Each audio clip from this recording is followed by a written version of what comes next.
할렐루야. 하나님께서 여러분의 삶에 놀라운 은혜를 함께 하시기를 축복합니다. 자, 이 그라사인, 게르게사, 또 가다라 지방 쪽에 있는 이 귀신 들린 사람, 유명한 사람이죠. 그 당시에도 유명했고 지금도 유명한데 오늘은 이 사람과 관련해서 좀 다르게 좀 살펴보면 좋을 것 같습니다. 원래 오늘 본문에 이 본문은 마태복음에도 나오고 마가복음에도 나와요.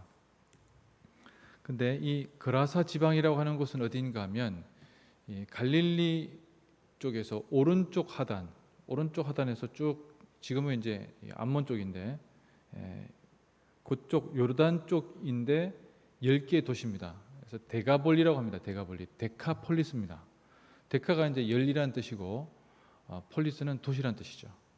그래서 원래 유대 지방이었는데 로마의 폼페우스라고 하는 왕이 이 장군이 그쪽 지역을 이제 유대에서 분할 독립시켜서 자치구로 인정하게 되면서 거기에 그리스 사상, 흔히 얘기하는 헬레니즘 사상이 아주 도입이 됩니다.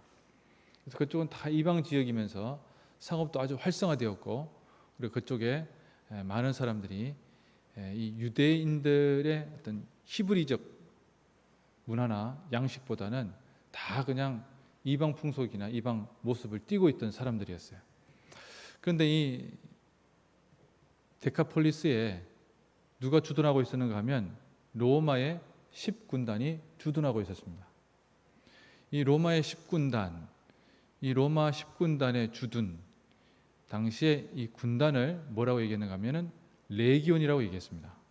통상 한 4,000명에서 6,000명 정도까지 되는, 우리도 이제 군단급이라고 하면 우리는 뭐 대단히 규모 만 단위가 넘어가는 부대이긴 한데 당시에 뭐 그 정도까지 생각하기는 쉽지 않고 군단 규모라고 했을 때 4,000에서 한 6,000명 정도. 우리가 이제 하도 중국의 군대에 좀 익숙하죠. 뭐 거기는 기본 뭐 나가면 10만 명 막 이렇게 되는데 이게 유럽 쪽에 있는 나라에서 전쟁을 할 때 10,000명 이상이 출정한 경우가 있었나 이렇게 얘기를 한다면 그렇게 많지 않았다고 합니다. 아무튼 군단 규모로 했을 때 로마 10군단이었는데 이 10군단의 마스코트가 뭐였는가 하면 돼지였어요. 자, 이 배경을 가지고 뭘 봐야 되겠습니까? 오늘 본문을 보시면 좋겠죠. 자, 오늘 본문에 예수님께서 갈릴리 바다를 건너가서 맞은편에 있는 이 그라사인의 지방에 이르렀는데 그 지방에 유명한 귀신 들린 사람이 있었습니다. 이름은 없어요. 근데 자기 이름을 알아요. 예수님께서 너 나가 이렇게 얘기를 하시니까 나가지 말고 이 사람한테 있었으면 좋겠다. 귀신들이 이제 그 사람한테 붙어 있는 귀신이 얘기를 하는 거죠. 자, 그래서 예수님이 야, 넌 도대체 이름이 뭐냐? 이렇게 물어보시니까 그 사람이 뭐라고 했습니까? 그 사람이 30절에 네 이름이 무엇이냐 물으신즉 이르되 군대입니다. 자, 각주 2번이 돼 있죠, 그죠? 자, 밑에 보시면 헬라 레기온 로마 군대의 여단 규모 또는 군단 규모 뭐 이렇게 얘기를 합니다. 레기온이라는 거예요. 그 많은 것 중에서 왜 레기온이라고 얘기했을까?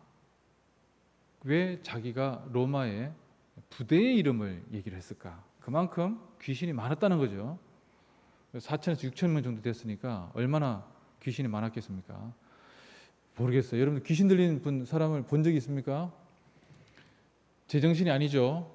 근데 실제로는 동네마다 옛날에는 그 약간 이제 정신이 온전치 않은 분들이 있었어요. 저는 오히려 그것이 그 동네에 의미가 있다고 보는데 우리 동네도 그 윗동네에 그 젊은 처녀였는데 뭐 하여튼 약간 멘탈이 문제가 있는 분이 있었는데 다들 그냥 미친 하여튼 지나가는구나 이렇게 했었지 뭐 이렇게 사람들을 모아가지고 정신병원에 가둬두거나 그렇게 하진 않았어요. 어느 게 더 건강할 것 같습니까? 그건 뭐 나중에 미셸 푸코라고 하는 사람이 감시와 처벌에 이제 나오는 거지만 정신이 온전하다 온전하지 않다는 것의 판단 기준이 뭐 여러 가지가 있는데 아무튼 그런 것을 통해서 사람들을 억압한다 뭐 이렇게 얘기하는데 중요한 것은 그것이 아니고 이 정신이 온전치 못한 사람이 귀신이 들리는데 한 마리가 아니고 몇 마리입니까? 딱 몇 마리예요? 마리가 나오죠. 돼지가 근처에 머물고 있었는데 이 귀신 들린 자가 얘기를 합니다. 나가라고 하는데 갈 데가 없습니다. 그러면은 나가. 예수님은 사정이 없죠. 나가라. 그러자 근처에 돼지가 한두 마리가 아니에요. 엄청나게 많은 돼지떼입니다. 그 돼지떼가 2,000마리가 있었던 거죠. 저 돼지떼한테 저희들이 들어가겠습니다. 그래서 돼지떼한테 들어가기를 요청을 해서 돼지떼에 들어갔는데 알고 보니까 돼지가 2,000마리. 그걸 누가 세었는지도 놀랍죠. 2,000마리 되는 돼지가 귀신이 들어가니 돼지가 뛰어서 호수에 뛰어 들어가서 죽었어요. 여러분, 돼지는 땀구멍이 있어요, 없어요? 돼지는 땀구멍이 없습니다. 돼지는 뛰면 안 됩니다. 돼지는 뛰면 안에, 그 표현이 좀 그렇긴 한데 탑니다. 이게 지방이 타기 때문에 삼겹살 되는 거죠. 절대로 안 됩니다. 우리가 흔히 돼지가 뛴다 그러는데 그 정도는 뛰는 게 아니죠. 이 돼지가 전속력으로 뛰어서 갈릴리 호수로 뛰어들었습니다. 역시 귀신이 이렇게 한 거겠죠. 자, 여러분, 이 본문을 읽는 우리 누가복음을 읽었습니다만은 누가복음은 마가복음에 있는 것을 가져온 거예요. 이야기를. 마가복음은 언제 기록되었는가 하면 주후 70년경 그때 기록되었는데, 그때가 언제였는가 하면 예루살렘이 멸망하고 난 뒤에 기록되었습니다. 당시에 예루살렘 성을 멸망시킨 로마 군단이 로마 10군단이에요. 그 사람들이 자기들의 마스코트인 돼지가 그려진 깃발을 들고 예루살렘 성에 들어왔었어요. 자, 그것이 기록되어 있는 복음서를 읽는 복음서의 수신자들은 어떻게 했습니까? 자기들이 귀신 들린 자처럼 완전히 헐벗고 무덤 사이에 거주하는 것처럼 로마 군인들 피해가지고, 또는 로마 군인들 때문에, 또는 그쪽 지역 때문에 동굴에 숨어서 정말 비참하게 살고 있는 자기 자신들에게 예수님께서 어떻게 하신 거예요? 자기는 아무리 해도 못 이기는 거예요.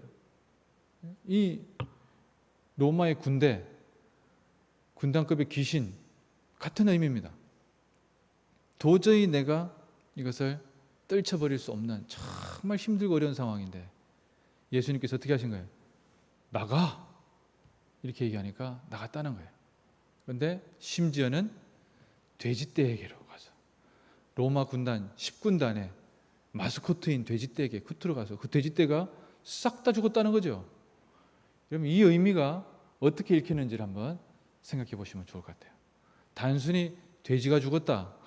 돼지가 한 마리 지금 얼마인데 지금 이런 차원에 접근하는 것도 좋지만, 이 복음서를 읽었을 때 사람들이 얼마나 공허하고 비참하고 자기들의 삶이 완전히 낭만 가운데 있는데 그들에게 예수님께서 어떤 모습으로 다가가셨는가.